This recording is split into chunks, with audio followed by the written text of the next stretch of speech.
உடச்சி ஊற்றி முட்டை குழம்பு வைக்க போகிறேங்க.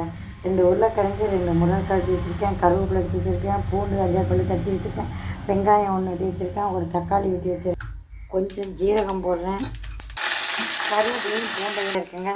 தக்காளி போட்டுருக்கேன். ஆனால் இந்த காய்கறியெல்லாம் போட்டு அந்த எண்ணெயிலே வதக்கிட்டாங்க. 4 ஸ்பூனு மிளகாத்தூள் போட்டிருக்கேங்க. சின்ன ஸ்பூனு தான். தண்ணி ஊற்றியாச்சுங்க. இப்போ நல்லா வதக்கிட்டு தண்ணி ஊற்றியாச்சு, மூடி போட்டுருவோம். இருக்கு கொஞ்சம் தேங்காய் சோம்பு அரைச்சி ஊற்றணுங்க.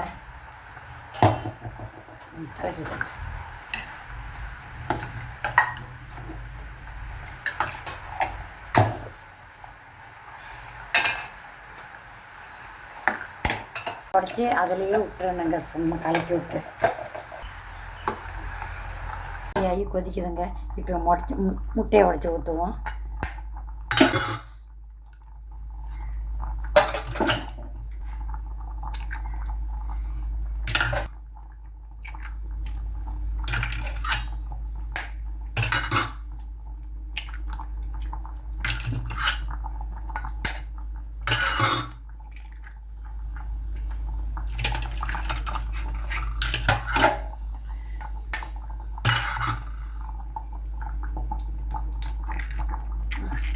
உடச்சி ஊற்றியாச்சுங்க. இப்போ நல்லா கொதிக்கட்டும்.